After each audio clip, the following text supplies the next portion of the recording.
Hello दोस्तों, स्वागत है आपका देव एकेडमी ऑनलाइन क्लासेस पे। दोस्तों आज हम मैग्निक्स का यूनिट नंबर 1 का लेक्चर नंबर 3 पढ़ने वाले हैं, जिसमें हम देखेंगे रिडक्शन ऑफ कोप्लानर फोर्सेस, समतली बलों का समानयन।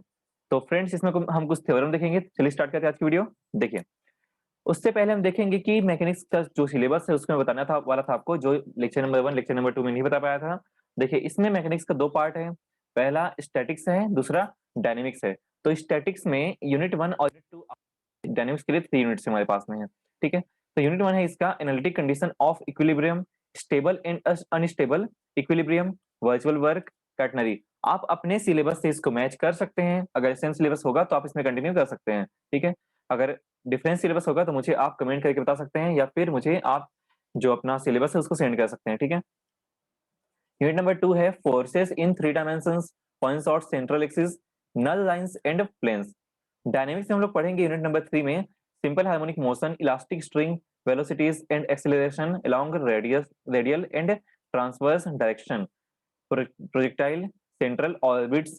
यूनिट नंबर 4 में पढ़ेंगे Kepler's law of motion, velocities, acceleration, tangential and normal direction, motion on smooth and rough plane curves. ठीक है, यूनिट नंबर 5 पर देखेंगे हम कि motion in resisting medium, motion of particles of varying mass, motion of particle in 3 dimensions, acceleration in different coordinate system. ठीक है, ये कुछ रेफरेंस है, इन बुक से आप रिलेट कर सकते हैं, या फिर हम एच के पाठक की बुक से पढ़ेंगे। हम पूरा का पूरा एच के पाठक सर की बुक से पढ़ रहे हैं, जो कि शिक्षा प्रकाशन द्वारा प्रकाशित किया गया है। ठीक है, शिक्षा प्रकाशन द्वारा प्रकाशित किया गया है, आप इसको खरीद सकते हैं। तो चलिए देखते हैं आगे जो हमारा थ्योरम है आज का। तो हम देखेंगे समतली बलों का समानयन या लघुकृत होना। प्रमेय नंबर 1 कहता है कि एक समतल में एक दृढ़ पिंड है। ठीक है, इस दृढ़ पिंड के विभिन्न वस्तु बिंदुओं पर क्रियाशील समतली बलों के निकाय को एक दिए गए बिंदु से होकर जाने वाले एक एकल बल में तथा एक एकल बल युग्म में समानयन किया जा सकता है।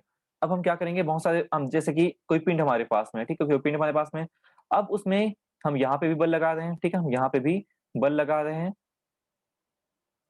हम यहाँ पे भी बल लगा रहे हैं, हम यहाँ पे कहीं पे हैं, हम यहाँ पे भी बल लगा रहे हैं, हम इस पॉइंट पे भी बल लगा रहे हैं, मतलब इस पत्थर को या फिर पिंड को हटाने के लिए हमने यहाँ पे भी बल लगाया। ठीक है, तो हम हर जगह पे यहाँ पे बल लगा रहे हैं, लेकिन इसमें क्या बोला गया है, हम बहुत सारे जो बल हैं, बल निकाय को, ये बल निकाय हो गया, एक सिस्टम हो गया, बल लगाने इस पिंड पे, तो बल निकाय हो गया, एक सिस्टम बन गया। दिए गए बिंदु से होकर जाने वाले एक एकल बल तथा एक एकल बल युग्म में समानयन किया जा सकता है। मतलब हमारे पास में यहाँ पे अलग अलग बल यहाँ पे है, सबको एक जगह पे स्थिर करके बल हम बना सकते हैं कि एकल बल ये बन जाएगा। बहुत सारे बल का कलेक्शन करके एक कहीं पे बल युग्म बना सकते हैं, बल हम बना सकते हैं, एकल बल युग्म बना सकते हैं। ठीक है, तो उसी को हम प्रूफ करेंगे यहाँ पे। अब देखिए, उत्पत्ति में क्या बोला गया है, मान लो दृढ़ पिंड बिंदुओं A1, A2, A3 पर अनेक संख्यक समतली बल P1, P2, P3 है। ठीक है, ये क्या हो गया, बिंदु हो गया A1, A2, A3, और P1, P2, P3 क्या हो गया, समतली बल हो गया। अब देखिए, यहाँ पे हमने मान लिया इस पॉइंट को A1, इस पॉइंट को A2, इस पॉइंट को A3, इस प्रकार बहुत सारे इसमें पॉइंट्स हैं जिसमें अलग अलग जगह पे अलग अलग बल लग रहे हैं। अब बल कौन से लग रहे हैं, P1 बल लग रहा है, A2 पे P2 बल लग रहा है, A3 पे P3 बल लग रहा है। अब इसको दो एक्सिस में डिवाइड कर देंगे। ठीक है, x1 y1 x2 y2 x3 y3, इस प्रकार हमें डिवाइड कर सकते हैं इसको। तो जो पॉइंट रहेगा उसको हम x1 y1 x2 y2 bracket के अंदर x3 y3, ठीक है, ऑर्डर पे भी बोलते हैं x1 y1 x2 y2 x3 y3 को। अब देखिए, इसमें इतना बल जो है क्रियाशील है। उस समतल में एक स्वच्छ बिंदु है वो, उस समतल में एक स्वच्छ बिंदु ओ ले लेते हैं हम, कहीं पे कोई एक बिंदु ओ ले लेते हैं, यहाँ पे हमने ले लिया ओ, जिसमें कि बल क्रियाशील है। ठीक है, अब यहाँ पे कोई बिंदु है जिसमें हम एक पॉइंट ले लिए ओ, जिस पर क्रियाशील है बल। ओ से दो परस्पर लंब रूप रेखाएं ओ एक्स और ओ वाई खींच लिए, एक ओ एक्स खींच लिया हमने, एक ओ वाई खींच लिया, तो यहाँ पे एक्स हो जाएगा और एक यहाँ पे वाई हो जाएगा। ठीक है, अब देखिए, मान लेते हैं कि ओ एक्स तथा ओ वाई को निर्देशांक अक्ष के रूप में लेने पर बिंदु A1, A2, A3 बिंदुएं x1 y1 x2 y3 x मिलेंगे। ठीक है, हमने इसको कोऑर्डिनेट पे मान लिया, x1 y1 x2 y2 x3 y3 a1 a3 a1 a2 a3 को। अब सर्वप्रथम बिंदु A1 x1 y1 पर क्रियाशील बल क्या है, P1 को ले लेते हैं। ठीक है, बल P1 को निर्देशांक अक्षों के समांतर दो बलों x1 और y1 में वियोजित कर लेते हैं। हमने क्या किया, इसको दो बलों में वियोजित कर लिया, ठीक है। O पर दो बराबर और विपरीत दिश बलों x1 को x1 कहाँ पे है, x1 हमारा यहाँ पे है, एक x1 ले लिया हमने, जैसे x1 कहाँ हो गया, इस ये वाला x1 है, ठीक है, x1 ले लिया। तो x1 को OX के अनुदिश और दूसरा OX डैश के अनुदिश लगाएं, OX और OX डैश के अनुदिश लगाएं। ये OX1 OX हो गया, ये OX हो गया और ये OX डैश हो गया, ठीक है। अगर ये OX है तो याद रखना ये उसका अपोजिट साइड OX डैश हो जाएगा। ये बल पिंड पर कोई प्रभाव नहीं डालेंगे, ठीक है। अभी ये बल जो है O से जो गया है वो बल पिंड पर कोई प्रभाव नहीं डालेंगे। अब A1 पर बल X1 O पर OX डैश के अनुदिश, अब A1 पर बल X1 O से OX के अनुदिश, O से OX डैश के अनुदिश मतलब उल्टी दिशा में अनुदिश, X1 साथ मिलकर अनुदिश बल X1 साथ मिलकर एक बल युग्म का निर्माण करेंगे, ठीक है। साथ मिलकर एक बल युग्म का निर्माण करेंगे जिसका आघूर्ण क्या होगा, -x1 A1 M1। आघूर्ण क्या होगा, -x1 A1 M1 होगा। देखिए यहाँ पे क्या हो रहा है कि ये जो x1 है, x1 बल लगा रहे हैं, इसको थोड़ा सा रब कर लेते हैं।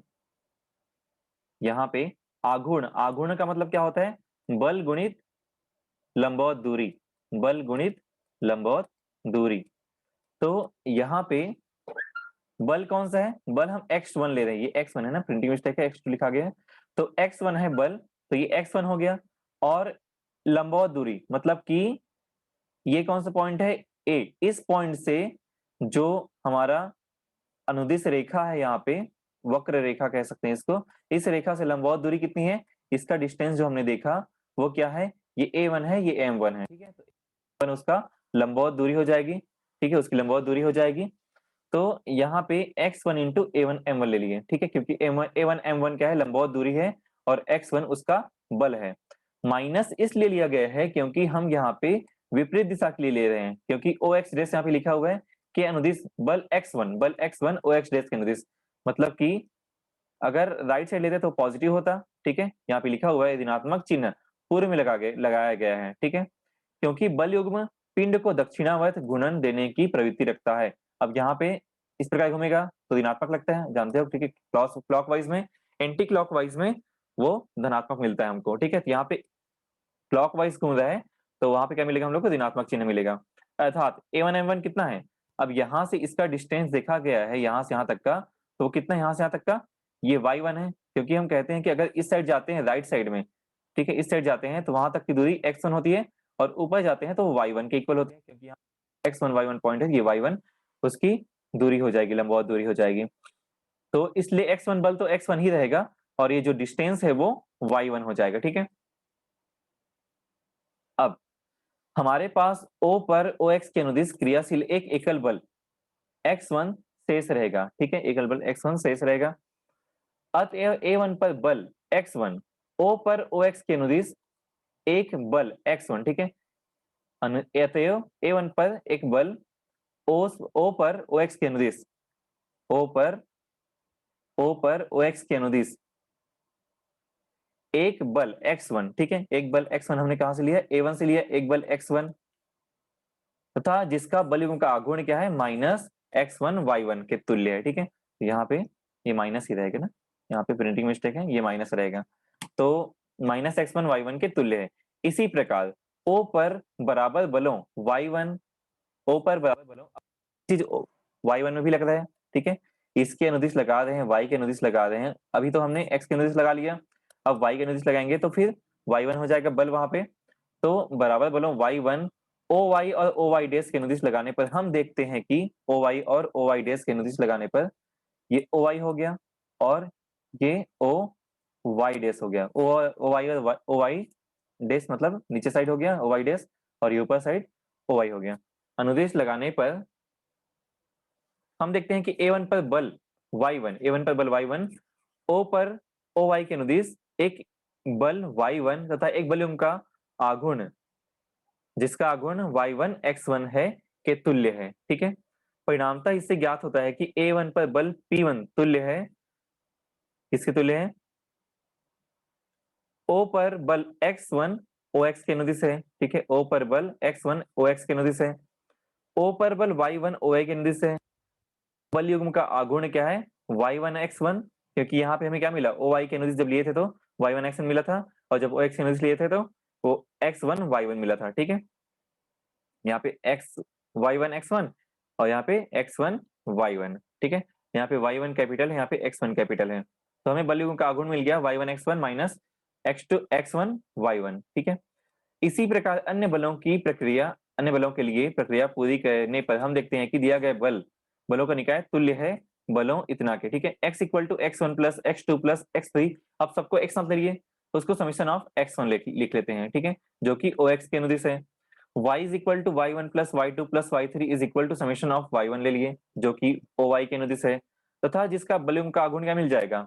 अब x1 और y1 के लिए क्या मिला था, y1 x1 minus x1 y1 plus y2 x2 minus x2 y2, फिर अप टू सो ऑन, फिर और बढ़ेंगे तो y3 x3 minus x y3 मिल जाएगा, ठीक है। इसका समेशन किया जाए तो summation of y1 x1 minus x1 y1 मिल जाएगा, ठीक है, जो कि g इक्वल टू मिला। ये मिल गया हम लोग को बल युग्म का आघूर्ण, संपूर्ण बल युग्म का आघूर्ण मिल गया। अब हमें अभी जो पूरा बल युग्म का आघूर्ण मिलेगा जी डेस उसको निकालेंगे। अब जी डेस क्या होता है उसको भी देख लेते हैं।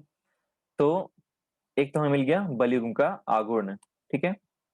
अब देखिए, चूंकि बल x तथा y O पर क्रियाशील हैं, क्योंकि बल तथा x तथा y O पर क्रियाशील हैं, ठीक है, O से होकर जाने वाले एक एकल बल में संयोजित कर रखते हैं।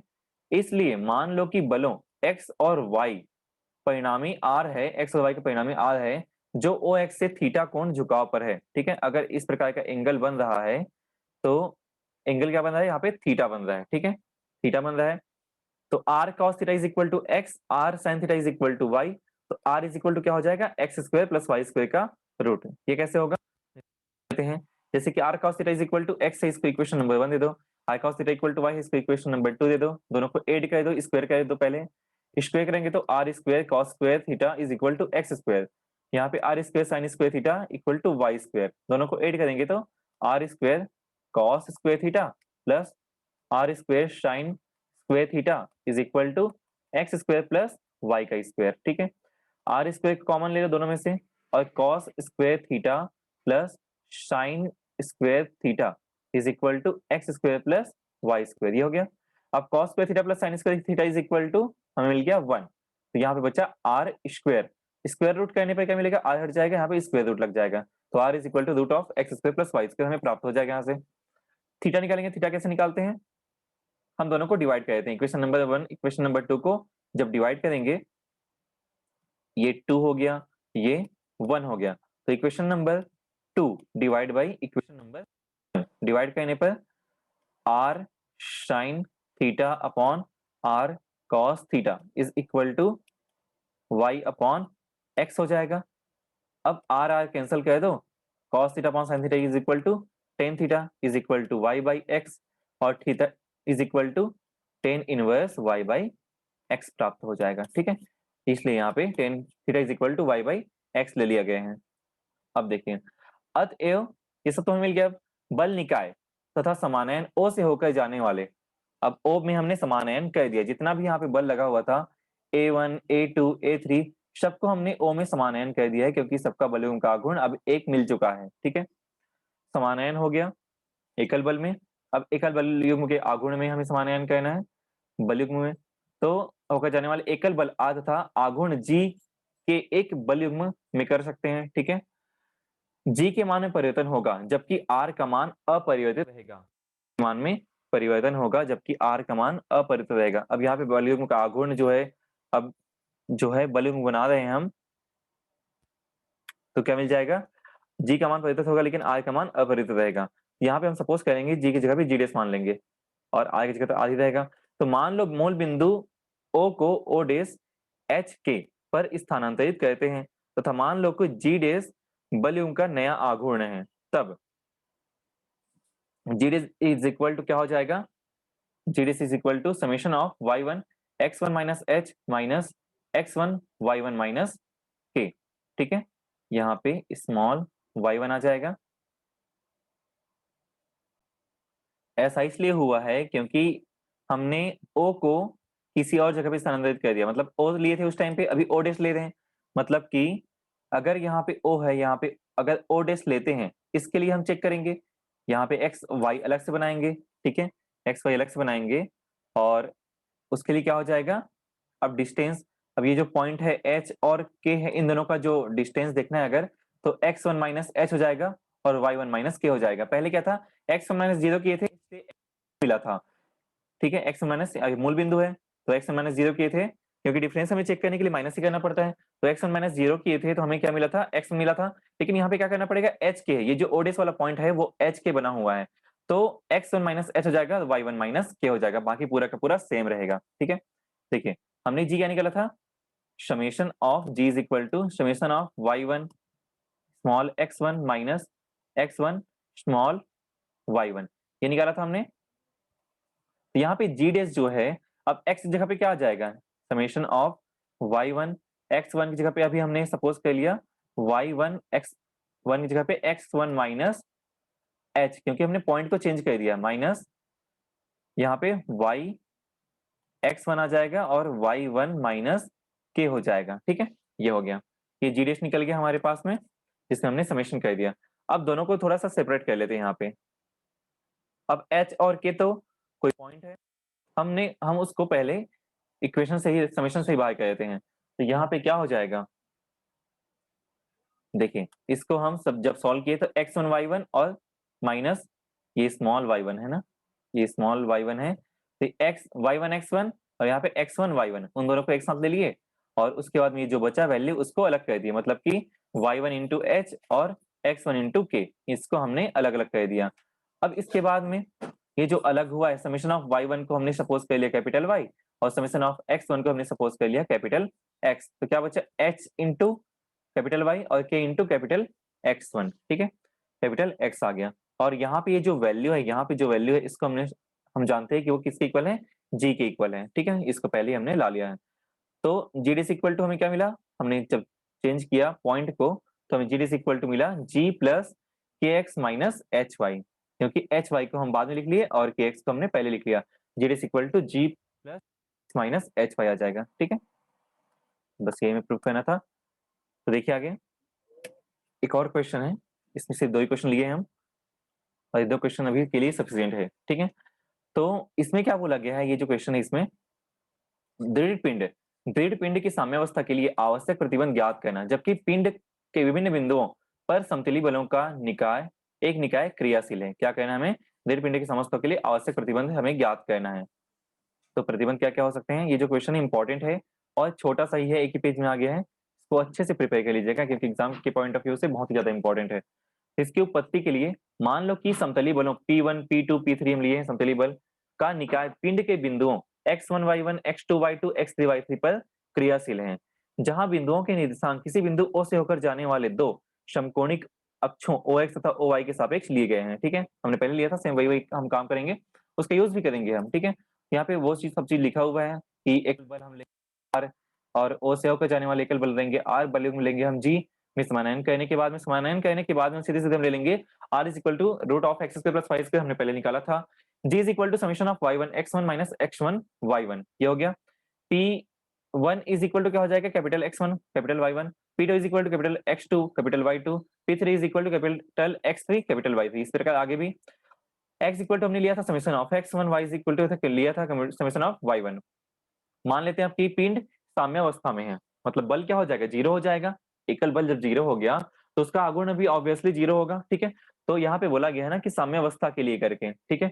तो जब पिंड जो है साम्यावस्था में है, क्योंकि एकल बल R पिंड में रैखिक गति देता है, ठीक है, क्योंकि एकल बल R पिंड में रैखिक गति देता है, जबकि बल युग्म पिंड में घूर्णन गति देता है, ठीक है, जबकि बल युग्म पिंड में घूर्णन गति देता है, क्योंकि हम ऐसे ही चेक करते हैं, जब भी हम बल युग्म की बात करेंगे इस प्रकार से लंबवत दूरी हम चेक करते हैं, उसके लिए क्लॉकवाइज देखते हैं तो घूर्णन गति देता है, इसलिए तो एक दूसरे एक दूसरे को संतुलित, इसलिए वे हो गए, इसलिए वे एक दूसरे को संतुलित नहीं कर सकते, क्योंकि वो घूर्णन अवस्था में होते हैं, रैखिक में नहीं हो सकते। फलतः पिंड में साम्यावस्था के लिए आवश्यक प्रतिबंध क्या हो जाएगा, अब R निकालेंगे तो R के लिए क्या हो जाएगा, x और y 0 हो जाएंगे क्योंकि साम्यावस्था में है, ठीक है, साम्यावस्था में है। अब x की वैल्यू कितनी है, r cos थीटा है, और ऐसा कह दें कि x की वैल्यू जब निकालेंगे, x जब थीटा ही 0 हो जाएगा तो क्या मिलेगा हम लोग को, तो r इज इक्वल टू 0 मिल जाएगा हम लोग, ठीक है। और जो आघूर्ण है वो भी 0 प्राप्त, क्योंकि बल ही अगर, आघूर्ण का मतलब क्या होता है, बल गुणित लंबवत दूरी। जब बल शून्य है इसमें, क्योंकि साम्यावस्था में है पिंड, तो बल शून्य है तो वो तो 0 होगा ही होगा, ठीक है, बल लग ही नहीं रहे। जब बल शून्य है मतलब कि x और y की दिशा में बल लग ही नहीं रहे हैं, तो r भी शून्य हो जाएगा, x और y दोनों 0 हो जाएंगे, तो r भी 0 हो जाएगा, g भी 0 हो जाएगा। अब r 0 है, इसका मतलब क्या है, x square plus y square भी 0 हो जाएंगे, और g तो 0 होंगे ही, ठीक है। जब x square plus y square equal to 0 है, तो यहाँ पे x इक्वल टू भी 0 होगा, y इक्वल टू 0 होगा, तथा g इक्वल टू भी 0 हो जाएगा। बस इतना ही चीज आपको याद रखना है, ठीक है। छोटा सा क्वेश्चन है, इसको अच्छे से याद कर लीजिएगा, लिख लिख के कम से कम 2-3 बार देख लीजिएगा, ताकि अच्छे से आपको याद हो जाए, क्योंकि ये बहुत ज्यादा इंपॉर्टेंट क्वेश्चन है, लगभग लगभग चांस बनते हैं इसके आने के। तो यहाँ पे सभी जो वैल्यू है, यहाँ पे जितने भी बल लग रहे हैं सब 0 हो गए, अर्थात इन दो परस्पर लंबरूप दिशाओं में बलों के क्रियाशील भागों का बीजीय योग क्या होगा, शून्य होना चाहिए, तथा समतल में किसी बिंदु के सापेक्ष बलों के आघूर्ण का योग शून्य होना चाहिए। बस इतना ही है। तो इस क्वेश्चन को अच्छे से याद कर लीजिएगा, इसका पहला क्वेश्चन भी, क्योंकि दोनों क्वेश्चन फिलहाल अभी इंपॉर्टेंट है, और ये क्वेश्चन बहुत ज्यादा इंपॉर्टेंट है, इसको प्रॉपरली प्रिपेयर कर लीजिएगा। तो फ्रेंड्स, आज के लेक्चर में बस इतना ही। अगर आपको वीडियो अच्छी लगी हो तो लाइक जरूर कीजिएगा, एंड कमेंट करके बताइए वीडियो कैसी लगी। सब्सक्राइब करना ना भूलें, और बेल आइकन जरूर दबा लीजिएगा, ताकि आगे जो वीडियो की अपडेट है आपको टाइम टू टाइम मिलती रहे। तो फ्रेंड्स, मिलते हैं नेक्स्ट वीडियो पे, तब तक के लिए thank you so much, good bye.